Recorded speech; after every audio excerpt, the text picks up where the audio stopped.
Orduan lehenengoan puntuarekin jarrai así emango diogu, zinegotzi kargua hartzea, toma de posesión como concejal. Señor secretario. Nos ha recibido la credencial de Iñaki Llano Arnaiz en sustitución de Natalia Villarino. Y para tomar posesión del cargo de concejal tiene que jurar o prometer el mismo. ¿Juras o prometes por tu conciencia y honor cumplir fielmente las obligaciones del cargo de concejal? Legeak hala aginduta zin dagit. Bueno, entonces la credencial ya se había recibido. Bueno, pues toma posesión del cargo. Bueno, Iñaki, zorionak, zinegotzi edo kargu bat eukitzea ez da erraza, aleginak egitea ortuiarentzat eta ortuiatarrentzat oso importantea da, zure herria, eta guztion artean ortuia aurrera eramango dugu, ez daukat dudari gabe. Orduan, animo, eta, bueno, lantalan egongo gara egiten, eta primeran posten naiz, eta besterik ez. Decía que, bueno, felicitarte en esta decisión importante, en la toma del cargo de concejal. Como cualquier puesto de responsabilidad implica esfuerzo y dedicación. Esfuerzo y dedicación que muchas veces pues son palabras que son de sobra conocidas, pero que hay que llevarlas en práctica, ¿no? Está claro que cualquiera de los 13 corporativos que estamos aquí dedicamos parte, bueno, en unos casos a nivel profesional, en otros no, parte de su tiempo en mejorar Ortuella. Entonces, bueno, pues desde luego que no tengo ninguna duda que entre todos y todas pues vamos a continuar avanzando con Ortuella y con diferentes proyectos y cuestiones. Entonces, felicitarte.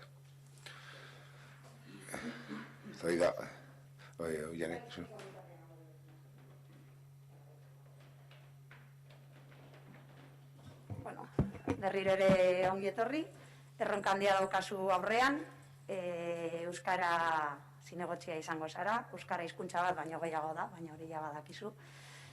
Uste dugu udal eta gizarte barruan hizkuntzaren normaltasunarantz pausoak ematea ezinbestekoa dela, euskaldun guztien eskubideak bermatzeko.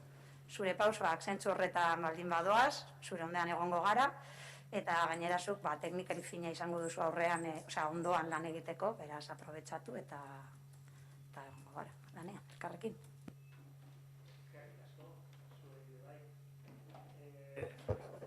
Ez gara elkar ezagutzen, baina, bueno, jakin behar duzue borroka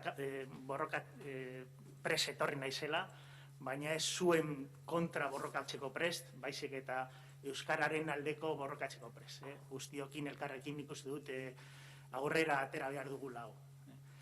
Hori da kontua, hori da nire asmoa, eta saiatuko naiz eta hoberen egiten zentsu horretaz. Eskerrik asko bihotzez guztioi. Eskerrik asko, bai, Ernesto. Sí, bueno, bienvenido y bueno, nos queda todavía más de año y medio de legislatura por delante, entonces, bueno, si vas a tener la competencia en el área de euskera, pues esperemos que lo hagas lo mejor posible y nosotros siempre estaremos ahí al lado, siempre que la gestión nos invite a ello. Bienvenido. Horretaz ziur naiz, nik badakit euskera zer esango nuke nik siglen gainetik egon behar dela, guztion altxorra dalako eta nik uste dut guztion euskararen alde izango garela. Orduan, bueno, ez dut zalantzarik zuek bebai horren alde egongo zaretela bebai. Bueno, pues sí, os decía que efectivamente yo estoy seguro que en ese sentido vamos a estar bastante de acuerdo. No creo que haya aquí nadie en contra de promocionar, de actuar, de extender, de implantar el euskera. Entonces, en ese sentido, creo que más allá de las leyes, incluso más allá de lo que por ley estamos obligados a cumplir, como decíamos antes, tenemos que respetar los derechos de todos.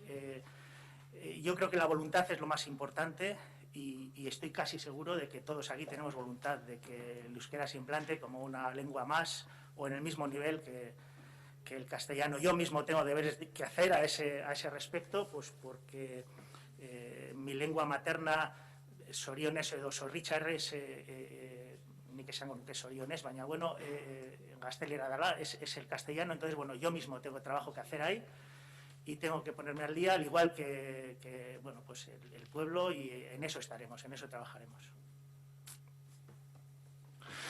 Eskerrik asko, una cuestión. Bueno,